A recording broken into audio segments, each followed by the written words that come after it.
or whatever you're gonna celebrate this year. If you're gonna celebrate, I hope you had some really nice holidays with family or friends or any other person that you really like. My lovely friend Elizabeth asked me if I'm gonna make a goal setting video, so I thought I could definitely. Goal setting is one of my favorite things. If I think about it, I have liked setting goals since I was like, I guess 10 or 11 years old. It was always something that I found very interesting, and I had never problems with setting goals. I was also really good in writing them down. The problem was the follow through. So this year in 2021 I decided to go on a weight loss journey, and my end goal is to lose 62 pounds, and I decided that any other goal that I had for this year would be kind of like a bit on the side. Only this weight loss goal would be a priority, and I think that was one of my best decisions because it was really tough in the beginning, and now I feel like I can open up to a little bit more goals. But at the beginning, I would say the first half year, I needed all my energy and all my focus just on that goal. And I think that's one of my best goal setting tips, is to really focus on just one or a few goals first, especially if they require you to change tremendously. I mean, I have so many food-based decisions every day where I choose not to eat and probably gonna feel some very uncomfortable feelings instead. And I also have to work out. I have to make sure that I get enough sleep. I have to make sure that I eat the right things. So there's so much around it that I had to change quite a lot for that I didn't have the resources or the time or the energy to focus on other goals in addition. So every year I make a vision board and also find a word for the year. So this was my vision board from this year, and my word of the year was ambition, which I definitely worked on a lot. And if I look at what kind of things I wanted to do was, for example, I wanted to read 24 books, and I think I've read now 42, and I think I will finish up with like 50, around 50 I think I will end up. So that's a goal that has been there for, yeah, probably the last 5 years, and I just like to accomplish it every year again. Then I wanted to work on my curls, and I wanted to do the curly girl hair method, and I definitely did. I tried some new shampoos and conditioners. I worked a little bit more on like how I make my curls a bit nicer, but I also see that it's a lot of work, and I sometimes choose to be okay with this instead of kind of like making them fresh and making them really nice every day, because it takes a lot of time. Then I have a quote: "It's not the problem that causes our suffering, it's our thinking about the problem." And that is something that I have worked most of in the whole year, working on my mind, changing my perspective on things, questioning my thoughts, really ask myself, is this a useful thought? Do I want to continue believing it? Changing beliefs, it takes a lot of time and effort, but I think it was one of the most important things I have done in this year, and it will help me so much over the next coming years. This is a picture of my favorite YouTuber, Morgan Long, and she was definitely my inspiration to actually start this channel, and I still really love it. I can see that I have to be a bit more consistent, which is a goal for next year, but I'm just so happy that I came so far. I think I have uploaded over 60 videos so far, and it's like, it's amazing that I managed so many, and it's also funny to see like how I grow in this channel and see differences how I'm doing things, but also that later I can look at it and like, oh, that's what you did when you started, when you had no idea of anything, and now it feels a little bit more comfortable. I know a bit better how to talk to the camera and all the things. I'm very proud of myself that I got so far. Then this is a picture of the Wizarding World. I really wanted to go to the US this year and go to Florida and see the Wizarding World, and that didn't happen thanks to COVID. Next plan is in May next year, so we'll see if that will work out, but I'm saving money for it. It's on my plan, so I hope we will reach it next year. I had plans to learn Spanish and then completely disregarded it and said like, not gonna happen this year. I just saw that I didn't have the time and the capacity for it. Another goal was to recover from my burnout, also from my binge eating, and also from my injuries in my feet. And I can say today I've been the healthiest I have been in like 3 years. I feel so much better. I have no problems with my feet anymore. I'm more active. I eat better. I sleep better. There's so much that has changed, and I'm so happy for also the people around me that gave me a lot of stability. Also living here in this flat that I love so much and doing a job that I really enjoy, it really helped all of that to recover from burnout and to find back to myself. I mean, weight loss was one thing. I mean, if I look now at my before pictures for my weight loss journey and I see, it's amazing to me to see how much I didn't care about myself. I didn't care how my hair looked. I didn't care that there were things in the picture, like things on the floor. I just didn't care. And that has changed a lot. I see that I take so much better care of myself and also the surroundings. And I think I also take better care of the people that I like because they are so important to me. I think that definitely showed this year, way more than the years before. Then I also worked on body image, and it was just kind of like a side project, and it's definitely a part of your weight loss journey, because if you cannot like your body the way it is right now, you won't like it when you reach your goal. And that was really hard for me to understand, that it doesn't help you to hate your body. You can't hate your body thin. And now I'm actually in a such better place than I have ever been with my body. So it is also difficult for me now to decide, where do I want to stop with my weight loss journey, because it is not anymore about like getting flat abs or I don't know, super thin thighs or whatever like that. I still have some goals I want to reach, but I'm not sure if I will actually end up with like 62 pounds weight loss, or maybe I'm just finishing with 50. We'll see about that. But changing my perspective on my body has been the most important thing in this year. It definitely gives me so much more peace, and yeah, and I can focus on other things than how I look.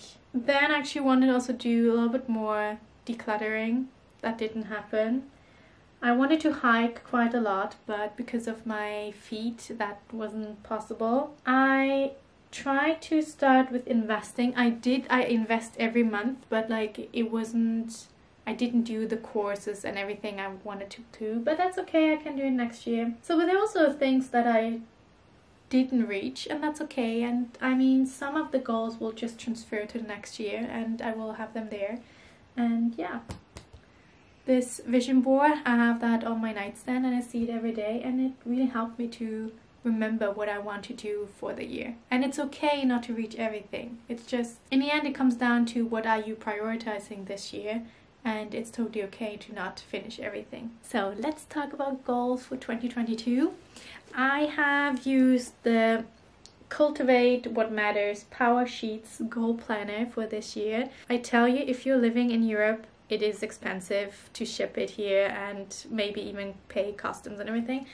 But I love it really much. I see that I have used it already so much, so I'm very happy having it. And if you look for a really good goals planner, I think this one will be really useful for you. And it's not just because they have really cute stickers. So the first part of the planner is something they call prep work.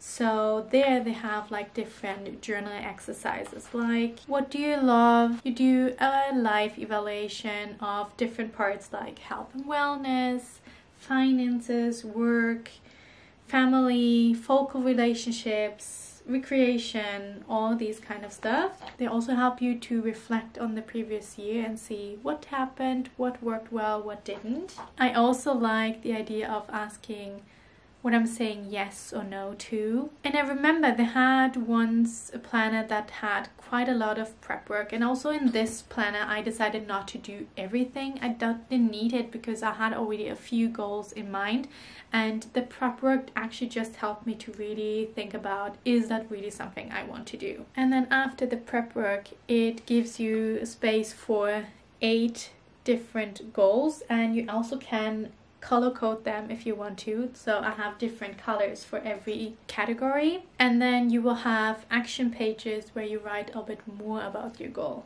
So on the goal action plan page, you state your goal. In my case, it's I want to weight 121 pounds, and it also asks you, what is your motivation for that? Like, what is your why? What kind of resources you need, what kind of category it belongs to, how does success look like? And I think if you are very specific, like if you use the SMART goal method where you are very specific on what kind of goal you have and you write that down, for me it means I weigh 121 pounds, that's a very measurable goal, then what success looks like for this goal at the end of 2022 is not really necessary, because I can just say, well, I weigh that. But because it is, this weight loss journey is more than weighing a certain amount, it's actually reaching the body that I want to stay in for the next 10 or 20 years. So it was still nice to write about that. And it also asks you what might happen if I don't start that goal.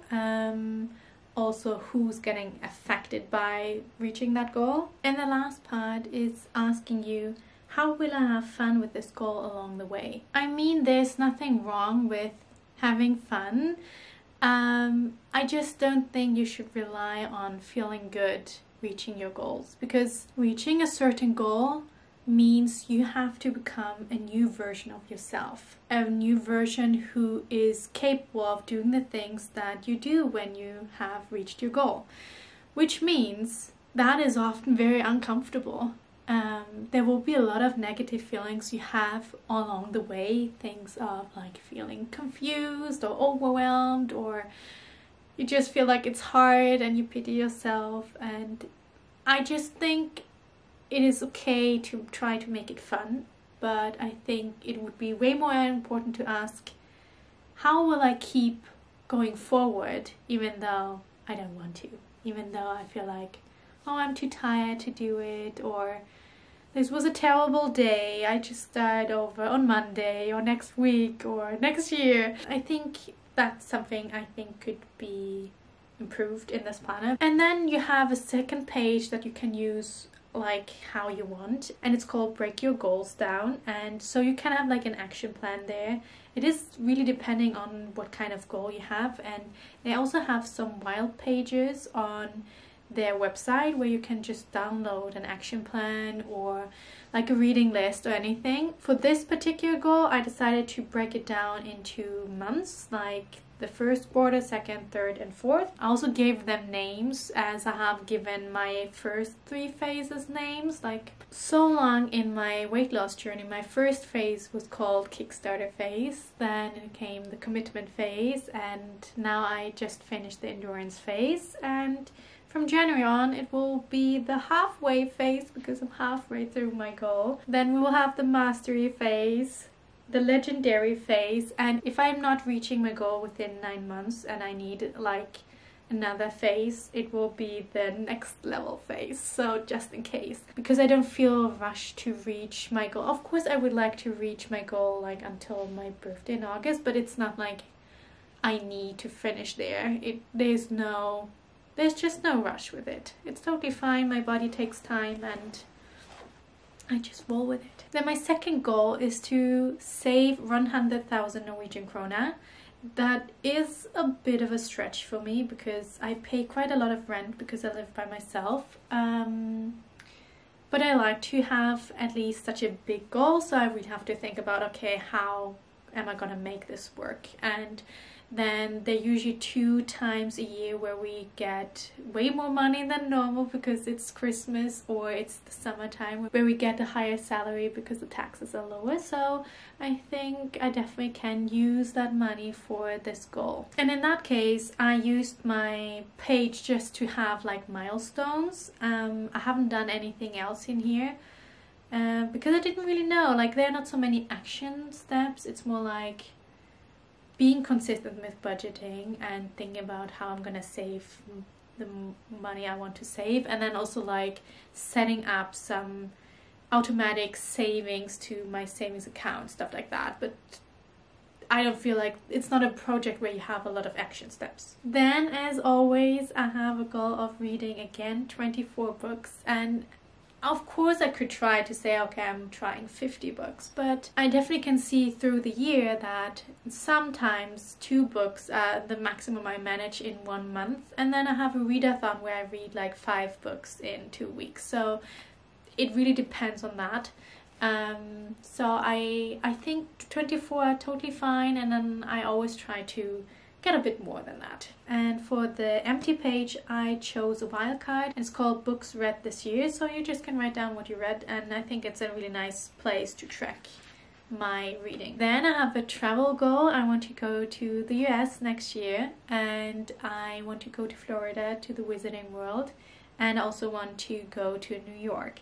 So I feel like there is a lot of action steps to do, like planning out, saving money, booking things, talking to friends, how we're gonna do it, everything. And yeah, that's a lot of planning. So here I just used like my own ideas, writing down all action ideas I had, and that was super easy. And that was just what I did with that. So that was kind of like really nice to just write down all the action ideas I have so far. Then my next goal is to become fluent in Dutch. I spoke fluently when I was in the Netherlands studying there, but it is kind of like the same place as Norwegian, so I have lost a lot, but I feel like it will be easier to get in because Dutch is kind of like a mix of Norwegian, German and English, and I just love the language. It's so much fun, and I'm also planning to move to the Netherlands in 2023, so I definitely have to get better in the language if I want to move there and work there. So in this case I also used a wildcard, and in that case it was a calendar, so I can write down what I want to do for every month. So for January I already decided I will want to learn 70 words per week, and we'll see how that goes. Then I decided on a romance goal. So I haven't been dating a lot in the past years, and that was mostly because I could see that I wasn't in a space where I wanted to be a girlfriend. I just knew that there was so much things that I first had to work on myself before I could be a good girlfriend to somebody else. So that's why I decided now is the time, because next year I feel like I'm kind of also finished with my weight loss goal. So much has changed this year that I feel way more ready for getting back into this role. I of course know that I can only control my part of it. I have to show up, I have to go on dates, I have to get all the negative feelings that you get, like rejection and people ghosting you and all of that. Which is not really fun to know, but I'm also excited to see what's going to happen and who I'm gonna meet, and it is on the plan, probably a bit later the year, but I'm excited for that. So I don't have any action steps for that because I haven't really thought about it. I haven't really started thinking what I'm gonna do, if I'm gonna use any apps or if I'm gonna go somewhere. It's probably a goal that I won't pursue before June, so I thought like I can wait with that. Then I have been living in Norway for the past 7 years, and I came to Norway 11 years ago and fell in love with the country, and it was always my goal to become a Norwegian citizen, and now it's possible to have a dual citizenship, so I will try to get both citizenships, and it feels very exciting to know that I will now become a real part of this country, and I feel so home here. And yeah, so I haven't written much about what I'm gonna do. But my friend Rachel, she has a dual citizenship, so I will definitely ask her how she did that, and then I guess I have to read a bit more about it at the German embassy and start the process in January. And then my last goal for next year is to publish 52 videos on YouTube. That's gonna be a challenge. I had parts of the year where I either wasn't very motivated or had no ideas what I could film, and then I also had parts where I just didn't feel like I had the time to do it, or I was traveling and then I didn't know when I'm gonna edit it, or mostly filming is quite okay, but then the editing part takes time and you have to make time for that. And I have signed up for self-coaching scholars from the Life Coach School, and they teach a program that's called Monday Hour 1, which is very specific on how you make your to-do list, put everything on your calendar and then throw away the list, and also make very clear what are your priorities. And I think I have to work more on editing on a different day than I used to, so I have more time to see if something is not working or if I have to change something before on Sundays the video goes up. So that's my goal, that you can check if I'm doing well, because I will try to upload every Sunday, because my goal is to upload every Sunday. And we'll see how that goes. So now you've heard about all my goals, and with that is also my new vision board. And the word for the year I chose was finish, because actually I've been really bad in that in the past. I think I've started so many things in my life and I never finished them, and this is the first year I really feel a lot of confidence that I will finish my weight loss journey and all the other projects I have. And that's why I chose this word. It's actually really nice to have a word of the year. I think it really helps to focus back on what you want this year make about. And yeah, I can recommend that. And if we look at my vision board, well, Hogwarts is back, so I really hope that I will be able to go to Florida, and I decided again to learn a language. This time it's Dutch. I also decided that with trying to save 100,000 Norwegian krone, I also have to work more on my investing skills, and I also want to learn more about crypto. And yeah, I definitely want to go and do some courses. I have a colleague, her husband is very into investing, so he will probably give me some advice, and yeah, I definitely want to do that. I also want to work more on my nutrition than I have done this year. This year was more about like learning to listen to my body and to eat when I have planned for it and not eat because I'm bored. But now I want to also level up my nutrition. Then I have a picture of friends, because like, first of all, I try to meet my friend Melina as often as possible so we can watch Friends together, but I also want to do a Friendsgiving this year. Usually I do it in January. It didn't happen this year because of Corona, so I have like hope that we can do it next year. Probably not in January. I'm afraid we will end up in a lockdown again, but maybe in May, maybe in summer we can do a Friendsgiving. Then here's my YouTube video. Boyfriend, I want to go on a trip with my friend Hannah. We decided we will have like a weekend trip somewhere. I definitely want to read again. And then I have like these quotes like, when it feels scary to jump, jump. And it's hard to be the person who never gives up. If there's no struggle, there's no progress. And don't believe everything you think. So there you have all my goals for 2022. I hope that was a bit helpful, and I hope you will enjoy like going with me on the journey and see how I'm doing. And I definitely will check in with you on how I'm using the Power Sheets planner. I haven't talked about the tending list, which is like the heart of the planner. We're definitely gonna do that one day, and also gonna to check in like quarterly how it's going and keep you updated. So I hope you're gonna set some goals, and if you have any questions, leave me them down below. Have a wonderful, great, fantastic, amazing 2022.